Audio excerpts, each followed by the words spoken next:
السلام علیکم ورحمۃ اللہ وبرکاتہ۔ حامد و مصلی اما بعد، اعوذ باللہ من الشیطان الرجیم۔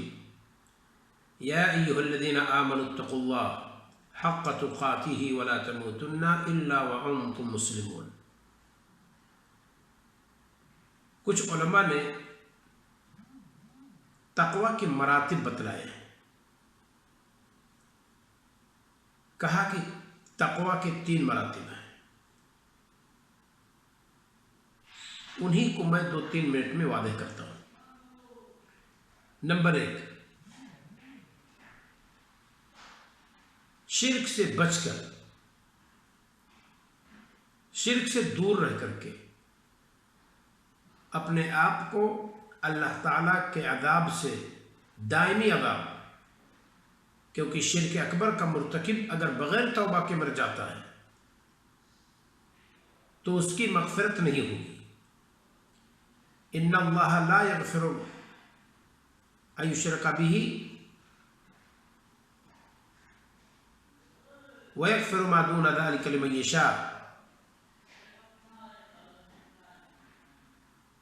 اللہ رب العالمین اپنے ساتھ شرک کیے جانے کو کبھی نہیں معاف کرے گا، کبھی نہیں بخشے گا۔ ویغفر ما دون ذلک لمن یشاء، اور اس کے علاوہ اللہ تعالیٰ جس کو چاہے معاف کر دے، بخش دے۔ تو شرک اکبر کا مرتکب اگر بغیر توبہ کے مر جاتا ہے تو اس کی بخشش نہیں ہے۔ ان اللہ لا یغفر ان یشرک بہ ویغفر ما دون ذلک لمن یشاء۔ تو یہ پہلا مرتبہ ہے کہ شرک اکبر سے بچ کر کے ہمیشگی کے عذاب سے اپنے آپ کو انسان بچا لے۔ اس تعلق سے اللہ رب العالمین نے فرمایا وَأَلْزَمَهُمْ كَلِمَةَ التَّقْوَى وَكَانُوا أَحَقُّ بِهَا وَأَهْلَهَا، سورۃ الفتح آیت نمبر 26۔ اور اللہ تعالیٰ نے مسلمانوں کو تقوی کی بات پر جمائے رکھا کہ ان کو شرک اکبر کا مرتکب نہیں ہونے دیا، اور وہ اس کے اہل اور زیادہ مستحق تھے۔ یعنی یہ توفیق اللہ رب العالمین کی طرف سے ہوتی ہے، تب انسان اس طرح سے بچ پاتا ہے۔ تو اسی کو کہا گیا ہے التوقی من العذاب المخلد بالتبری من الشرک، یعنی شرک اکبر سے بیزاری ظاہر کر کے، اس سے دور رہ کر کے اپنے آپ کو ہمیشگی کے عذاب سے بچا لینا، یہ تقوی کا پہلا مرتبہ ہے۔ نمبر 2،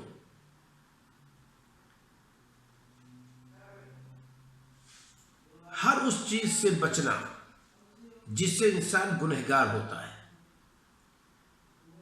خواہ وہ فعل یعنی کسی کام کے کرنے سے گنہگار ہوتا ہو یا کسی کے ترک کر دینے سے گنہگار ہوتا ہو۔ التجنب عن کل ما یؤثم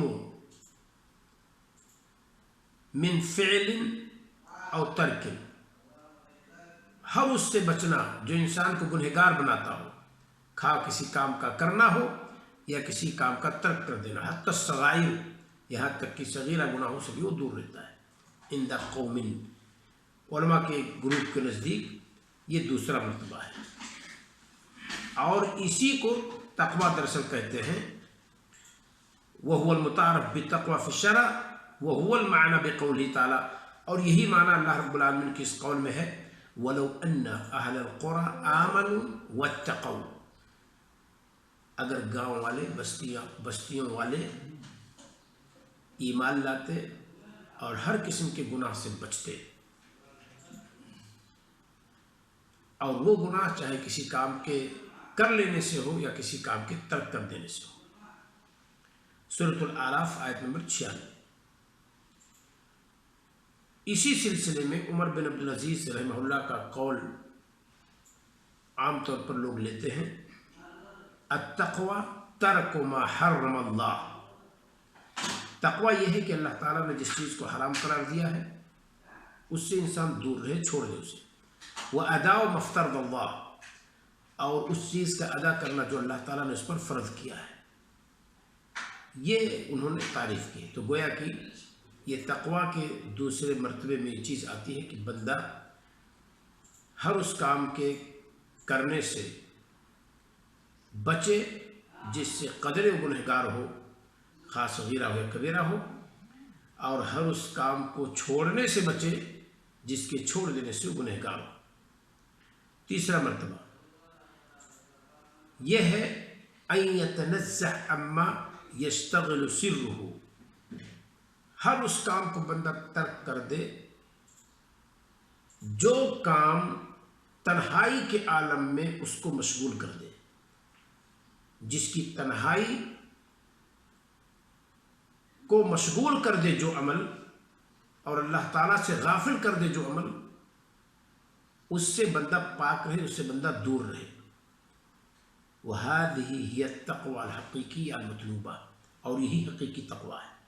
اسی وجہ سے اللہ رب العالمین نے فرمایا یا ایھا الذین آمنوا اتقوا اللہ حق تقاتہ، اے مومنو اللہ تعالیٰ سے ڈرو جیسا اس سے ڈرنے کا حق ہے۔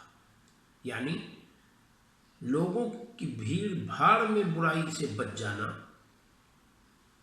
یہ تو لحاظ کرتا ہے انسان، اس میں کوئی شک نہیں، لوگوں کو دیکھ کر کے وہ بچا ہے، اپنی تنہائی کی گھڑی کو وہ پاک کر لے اس خاطر کہ اللہ دیکھ رہا ہے، نہ کسی ایسے کام کو ترک کرے تنہائی میں جس کے ترک سے گنہگار ہو جائے، نہ کسی ایسے کام کا ارتکاب کرے جس کے کرنے سے وہ گنہگار ہو جائے تنہائی کے عالم میں۔ تو اپنے تنہائی کی گھڑی کو، وحدت کی گھڑی کو بندہ پاک کر لے اللہ تعالیٰ کے معاصی سے، یا یہ کہ اس کی تنہائی کو جو چیز اللہ تعالیٰ کے ذکر سے روک دے، بندے کو اللہ تعالیٰ سے غافل کر دے، مشغول کر دے، اس سے وہ دور رہے، اس کو بھی تقویٰ کہتے ہیں، اور یہی تیسرا مرتبہ تقویٰ کا ہے۔ تو یہ تقویٰ کے 3 مراتب ہیں۔ اللہ رب العالمین ہمیں اور آپ کو ہر اعتبار سے تقویٰ و پرہیزگاری کو اپنانے کی توفیق عطا فرمائے۔ السلام علیکم ورحمۃ اللہ وبرکاتہ۔